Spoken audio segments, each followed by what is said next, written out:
Hello everyone, 1 अप्रैल से income tax act 2025 लागू हो जाएगा। जैसे कि हम लोग जो फॉर्म 16 भरते थे, अब उसका नाम चेंज हो चुका है। चलिए इस वीडियो में हम लोग ए से लेकर जेड तक जानते हैं इनकम टैक्स एक्ट 2025 के बारे में।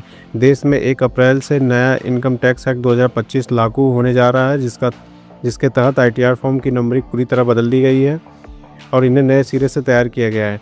इसका मुख्य उद्देश्य टैक्स फाइलिंग प्रक्रिया को आसान बनाना, भर्म को कम करना और कंप्लायंस को अधिक सुव्यवस्थित करना है। नए सिस्टम में टैक्स फाइलिंग पहले की तुलना में ज़्यादा डिजिटल, विस्तृत और अनुशासित होगी।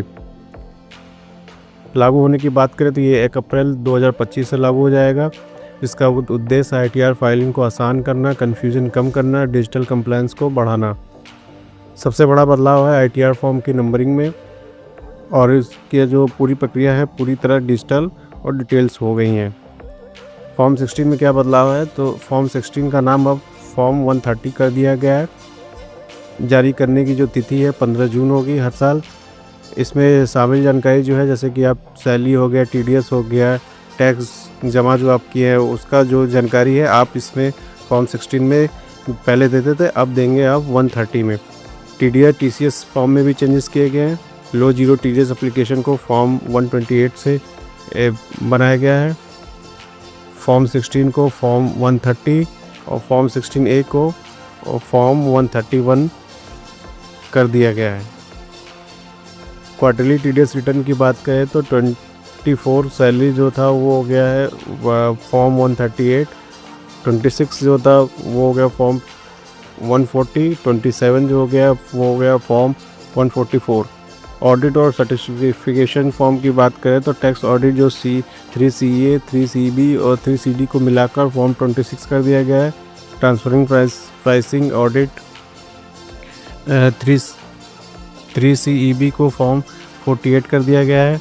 मैट सर्टिफिकेट 29B को फॉर्म 66 कर दिया गया। टैक्स रेजिडेंस सर्टिफिकेट 10FA को फॉर्म 42 कर दिया गया है। TDA डिस्क्लोजर को 10F को फॉर्म 41 कर दिया गया है। रिपोर्टिंग फॉर्म चेंजेस में क्या किए गए हैं, जो फॉर्म 26 AS होता था उसको फॉर्म 168 कर दिया गया है। फॉर्म 61A को फॉर्म 65 कर दिया गया है। 15CA को फॉर्म 145 कर दिया गया। 15CB को फॉर्म 146 किया गया।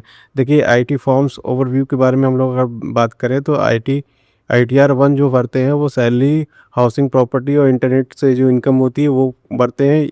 उनको फाइलिंग करना होगा। पेपर फाइलिंग सिर्फ सुपर सीनियर्स के लिए ही होगा। ITR 2 की बात करें तो जिनका बिजनेस इनकम नहीं है, कैपिटल गेन, मल्टीपल प्रॉपर्टी, विदेशी आय, ज़्यादा डिटेल डिस्क्लोजर ज़रूरी होगा। ITR 3 की बात करें तो बिजनेस प्रोफेशनल वाले के लिए होगा, ज़्यादा डिटेल्स देनी होंगी। कैपिटल गेन पर फोकस भी करना होगा।